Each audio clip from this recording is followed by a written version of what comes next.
Welcome back to Home Improvement Woodworking. Laurie and I have been working on some of the many projects we've got planned for this house. And one of the challenges we knew we had when we bought this 125-year-old home is we've got stone walls and a basement that leaks in the springtime. We've set up our workshops in a way that allows the water to run under the floor that we've got, but we want to see if we can reduce that, if not eliminate that water flow. One of the challenges with that is there are no gutters on this house. Now, when you don't prevent water from coming down close to the side of the house, it can get into the basement.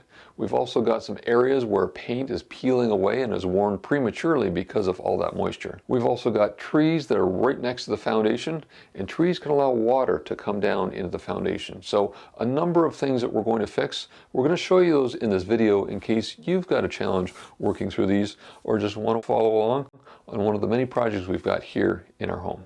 We run a furniture restoration business and love older homes. Over the years, we've renovated and updated our homes, one of which was featured in a national magazine. We have now purchased our dream home, a Queen Anne Victorian in a historic small town. It has some beautiful character but needs updating. Follow along on our journey as we improve and update this home. Welcome to Home Improvement Woodworking. We moved into our house in November, and not long after that, it started to snow.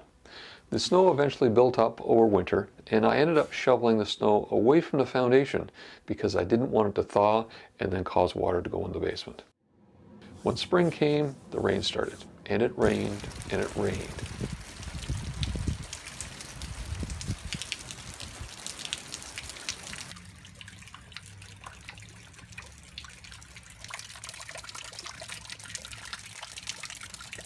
That rain eventually pushed water into the basement.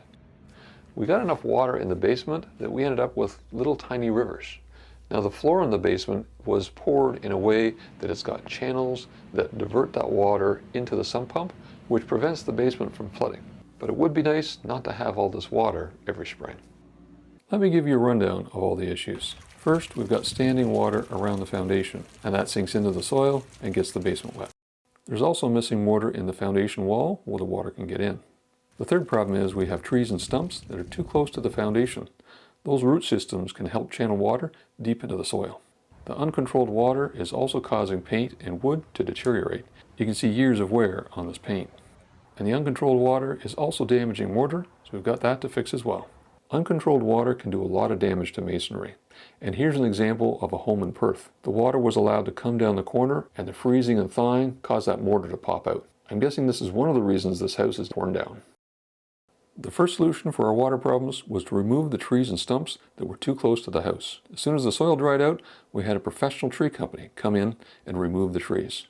It was fascinating to watch them work. We did a lot of filming to show it start to finish of all the steps they go through to carefully remove these trees. I'll put a link of the video in a video description. It's time to start working on these gutters and get the project moving. When doing research on wet basements, the #1 recommendation is to make sure you've got gutters. In Canada, we call these eaves troughs. So I hired Mr. Eaves Trough. It's really fun to watch these eaves troughs go up. They're a seamless system, so it's aluminum that's in a roll, and it comes out of a machine and it gets shaped into the shape of the eaves trough. This is what's called seamless eaves trough because you can make them as long as you need. We also had the fascia board flashed with aluminum, so there's now aluminum that's protecting that board before the eaves troughs go on, which protects the wood and means the fascia no longer needs to be painted. It took a while for Laurie and I to figure out the right color we wanted that fascia, because once that's up there, that's the permanent color for our home. So we took our time and looked at it in different lights against different areas that were both brick and painted to decide on the color that we wanted. You can see here the fascia is cladded on the right and not the left. And here you can see the eaves troughs going up. The gutters also have leaf guards on them, and that will prevent any leaves from clogging up the downspouts and causing water to back up. The downspouts will now control the water from the roof and carry them away from the foundation of the home.